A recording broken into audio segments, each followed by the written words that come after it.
Hello everyone, and welcome back down to the crossroads. Today I got something wild for us. I'm going to show you guys how I make my dice. I've been doing it for a while and I want to show you guys how I do this. These dice are not for you, but I can show you how to make some that are for you. So let's get on into it.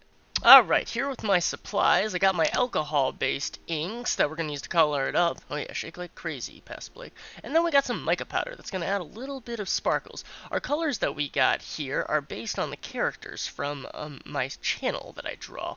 Okay, so here we go. And the other supplies we have. We have cups, popsicle sticks, and my silicone molds that I actually made myself. I don't know why past Blake's showing that one off because it has a big tear on the side there, but we can still use the D6 side of it, and I really like these.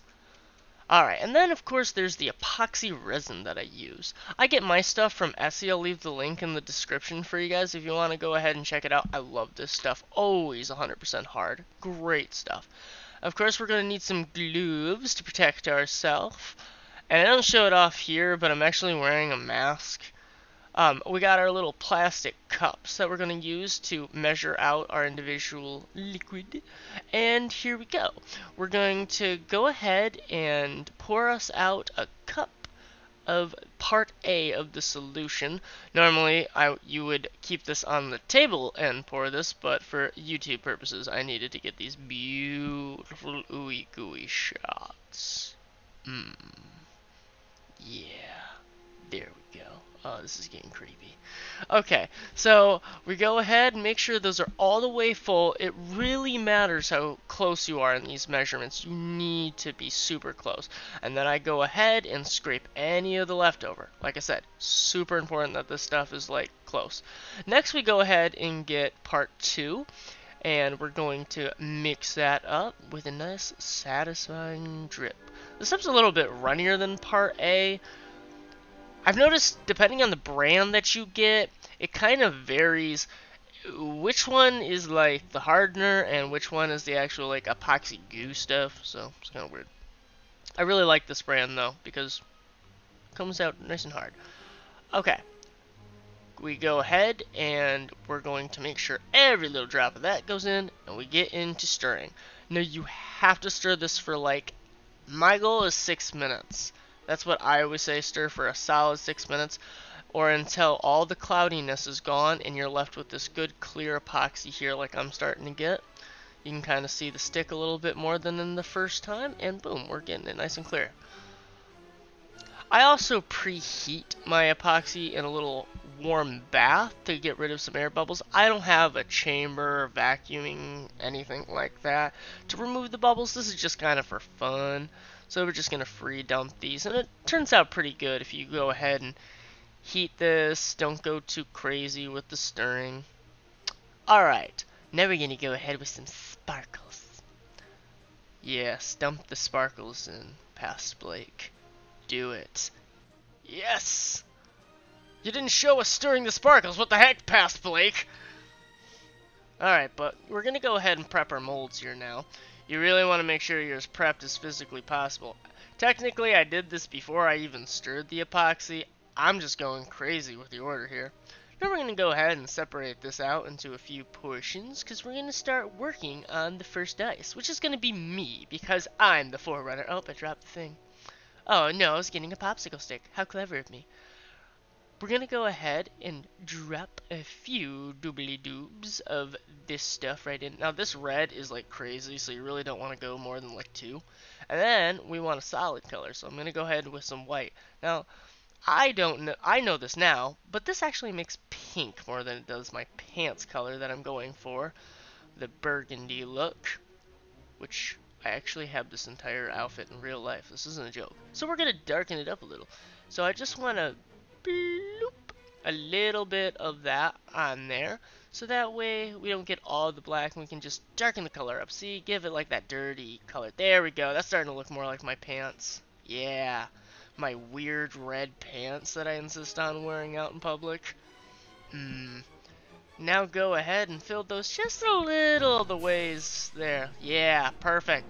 Just absolutely wonderful. Now we're going to go ahead and fill up a D20 mold, because we're going to have what I consider a set Um, then we're gonna go ahead with a bear for my sister. I tried to make it look like me, but it doesn't really turn out. Alright, next up, we're gonna go for my shirt. We're gonna put some white ink into these to make an opaque color. Yeah, look at, no, don't look at that. Now my shirt is green and yellow.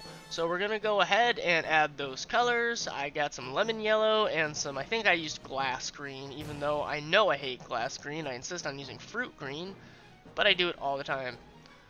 Alright, that yellow looks like it could use some more love. Did we add more love? Add more love to it, Blake. Oh no.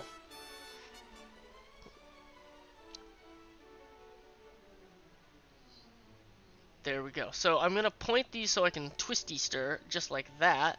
And then, boom, get the colors in. So that way it has a nice little spiral effect. And now we're going to go ahead and pour in the green on top. Just add a little stuff. It looks really blue, but I promise you guys, it turns out pretty green. I know. I'm from the future, guys. I know how this stuff works. Alrighty. Now I have a bunch of blacks and grays for the Keithan dice that I just pour on in haphazardly into these molds because the Keithan shirt says more grays, so it's just gonna be a mess of different grays and hues. Ooh, look at that. Look at that. It looks wonderful. That gray. That dice turns out so good. You can really see that pour of... It's so weird noticing that I can notice some of the pours that turned out really good on these dice. It's quite crazy. You guys have to give this a try. It's easier than you think to make these molds and to do this. It's real fun too. Alright, now we're gonna go ahead and make, I believe, yes, these are the Zuck dice. We're gonna go ahead and mix up this. Zuck's colors are kind of like bland compared to everyone else, or they would have been kind of indistinguishable. So he's the only one with true blue in there, so we got blue for him. And then we use the skin color that I draw him out with, which does not turn out appealing at all and looks incredibly nightmare fuel. And then the tan for his pants, which blend into that awful skin color that turned out horrible. And nightmare. Flesh dice. Terrible. Alright, and that beautiful, beautiful blue. I love blue dice. They just pop out. Yeah. And then a little bit of black for the undershirt of the character. And that turned out pretty good. Alrighty, so there's the Gertrude dice. There's a clip of it right there, finished in that mold.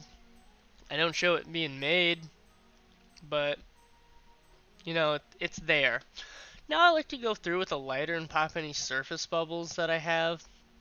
It helps the final product out a lot. Trust me, do this process, and maybe even tap the molds down on the table to like help any surface bubbles rise.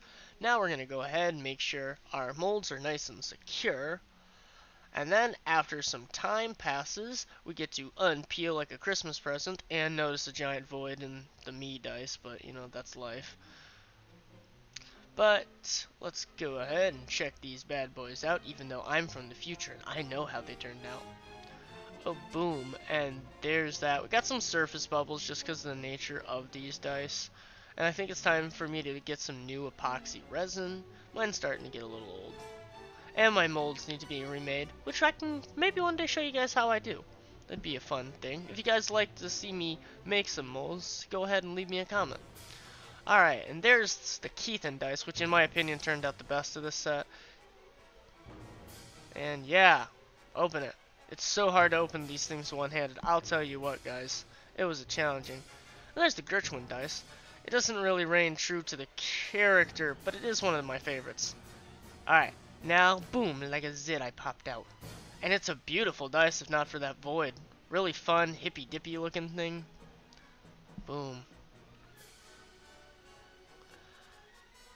And boom. There we go with the Gertrude dice. And the Keithan dice, which turned out the best out of the whole entire set, I have to say. Yeah. It's like an alien coming out of a little fleshman. And there we are with some glamour shots on top of my dice box. There's the me dice, the Keithan dice. Oh, look how great these turned out. All of us in the palm of my hand. I couldn't find where I put the D20 of the Keithan dice, but it exists somewhere. And to this day, actually, I have no clue where that went. But they turned out wonderful, guys. That one's on the floor. Well, guys, I think we're just about out of here. I hope you enjoyed this dice venture with me, and if you'd like to see more dice things, go ahead and leave me a comment. Maybe we'll make some dice together based on stuff. Well, you guys have yourself a merry little whatever, and I will catch you on the next video. You guys have a good one.